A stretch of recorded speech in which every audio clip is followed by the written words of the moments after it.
Thanks, Aaron. I'm here with the Black United students of Kent State who have agreed to take times out of their busy schedule to meet with us here at TV2. Guys, thank you so much for taking the time to meet with us. Thank you.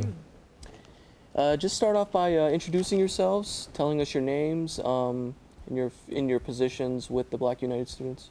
My name is Patrick Ferguson. I am the president of Black United Students.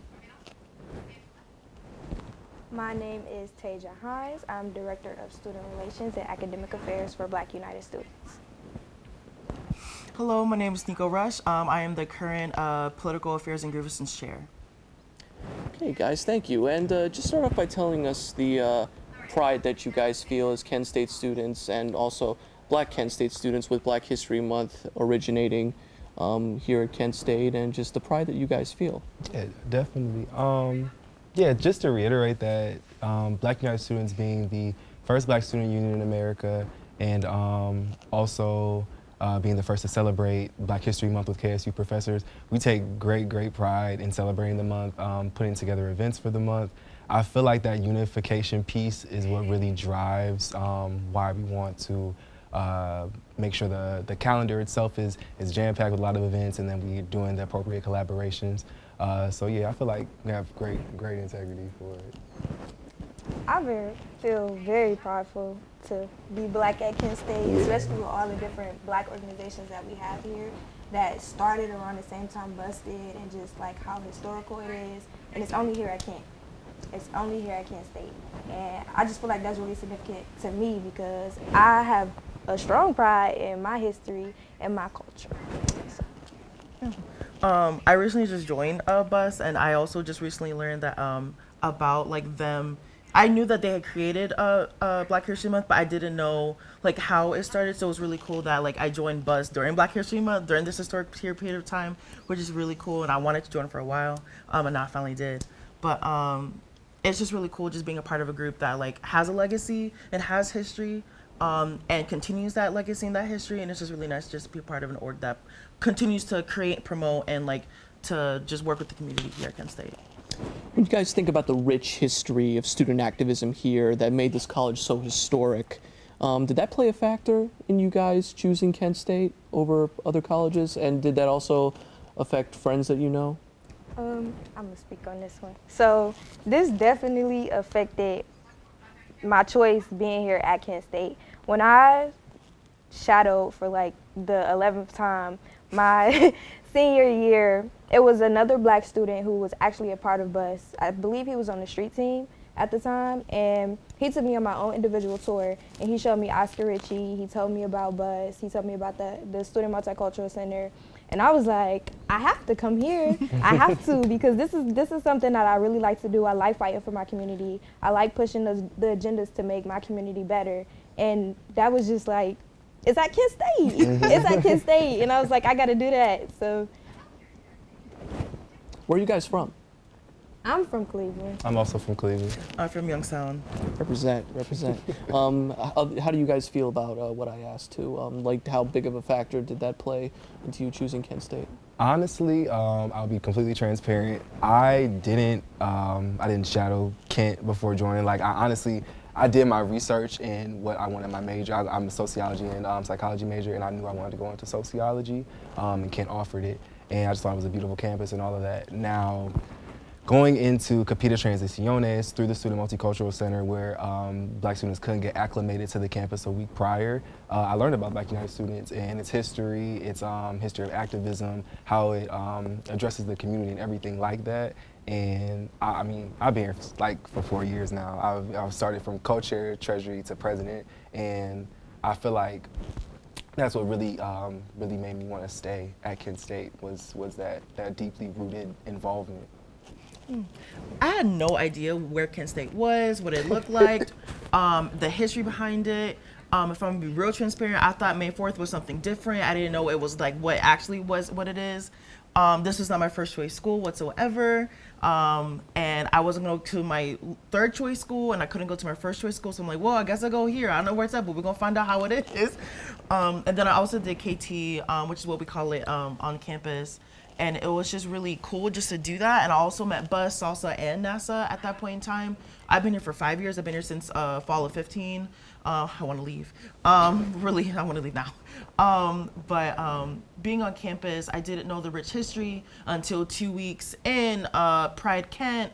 The Jesus people, or the main guy that comes, he was on the Mac, in front of the Mac Center, and he was doing his little his thing that he usually does. And then someone from Pride gave me a poster, like, here, get up on the steps and hold this poster. I'm like, okay. And then after that, I feel like that's my very first protest I ever did, and since then I've never stopped doing protests. And I've been to a majority of every single protest on campus.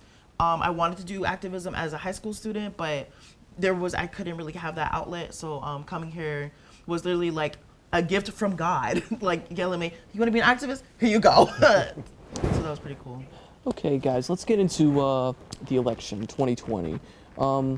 Andrew Yang dropping out the other day, leaving no candidates in the Democratic field who are of color.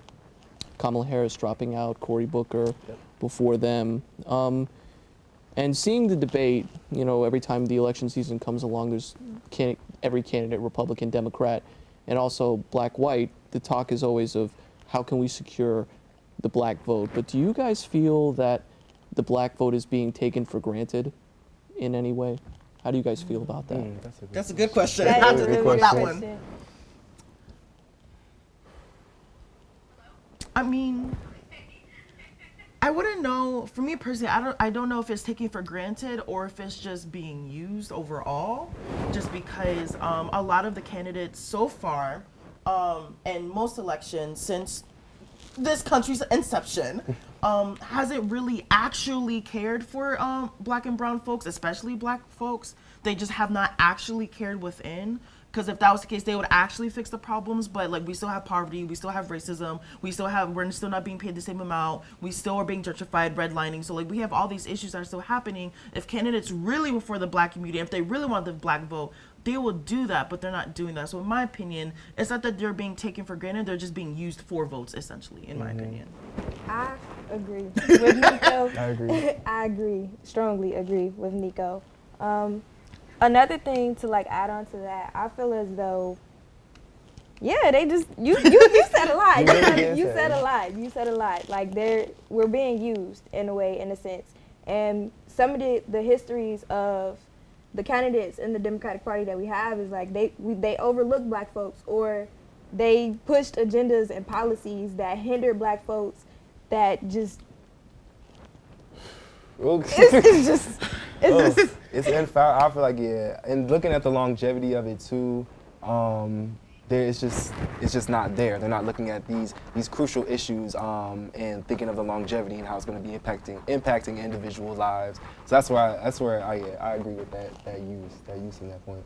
I want to talk about Mayor Pete Buttigieg, who is really surging in the Democratic polls, New Hampshire primary, Iowa caucus, South Carolina, Nevada coming up. There's a New York Times report, though, that Mayor Buttigieg has a lack of diversity on his staff, and the minority members, I don't know if you guys are aware of that report, are feeling alienated. Pete Buttigieg, in the public eye, really has not done anything racist or anything near racist, but do you feel like that's a problem? A big problem? I feel like his campaign staff. The alienation of diversity, it is a big problem in that there is no representation. There aren't voices that I feel would be appropriate in certain situations. They're not being voiced at that point. So yeah, it is a problem. You can be indirectly racist at that point. It's in educating yourself and knowing who is around you and what perspectives you have around you. Now, if you have a lot of yes men around you, it's gonna push only your narrative at that point. But yeah. Yeah, and you can't go the opposite route either, because a lot of people say, in tangent of that, they're like, so do you just want a whole black staff? I'm like, no, because that's still not the point. That's not diversity. That's still one main group in power. Like, no, we need multiple different perspectives. I mean, yeah, there could be like a small majority, but like that's the point. It's like maybe there's just like, there's 3 women of color and they're the majority, but everyone else is different. Like that's what diversity looks like. And it's not just for like points or brownie points. It's just for like, we just need it for perspectives, literally. and whatnot. And also like also on that point, like there is like a lot of indirect or covert racism that goes on. Like his shirt that he has on his website, I don't know if it's taken down yet, but it was just like an all black or Black Lives Matter shirt, Pete Buttigieg or like something like that, which is co-opting. And also like if he's donating money to Black Lives Matter or whatever that shirt is gearing towards, that's better. But there's stuff like that like within every candidacy where like they'll do things like that where like most people won't see it as racist, but like it is racist. It's just covert. And I feel like that goes back to like being used. Like I said, like you're not addressing those issues. You're overlooking it. And part of that, like Patrick said, you don't have that diversity. You don't have that team. You don't have those different perspectives. So how can you really be for people that you want to vote for if if you don't even have those people around you to help you push the things that you want to get pushed out? Okay, guys, final question, Mr. President. I think it would be fair to lead this question with you. Talk about tomorrow's festivities honoring the anniversary of Black History Month. Yes, yes. Where it's going to be, what it's about, who's going to be there. I'll definitely reiterate, and Black United Students as a whole is super, super excited about this event. It's the 50th commemoration of the celebration of Black History Month. It will be held in Cartwright Hall tomorrow, Saturday, the 15th at 3 o'clock. I'll be speaking. I'll be speaking on the then portion of us and then the now portion and what current climate that we're in. We have some past executive board members of Black United Students that hold a place on the Black Alumni Association. They'll be speaking. And then we also have our president, Todd Dyken, speaking also. But yeah, I feel like it's going to be very eventful. I would want it to be as insightful to the community as any other event. But yeah, please come out. This is following the demands that you and the Students for a Democratic Society gave this week. You said President Dyken will speak tomorrow. Yes. What do you hope that he will say and address tomorrow, guys? How would you guys like to I just hope he is transparent and he tells what's going on and he doesn't overlook that like nothing happened. I just feel like that transparency piece is important because that is stated in the demands and that is something that the students asked for, and that was a big grievance within that as well. So that can be his first step to addressing those demands and those needs of the students by being transparent on what happened and letting the community know, like, I know what's going on. Best case scenario, he says, I got y'all, I'll do it. I've listened, I read, I get it, I've seen the data, because there's a lot of data everywhere. And he's just like, y'all, I got y'all, bet. And then, punto, we're done. Okay, guys, thank you so much for taking the time out of your day to come visit with us and articulate Black History Month in its true essence and talk about the demands and things you guys have been activating for this week. Thank you so much for your time. Aaron, back to you.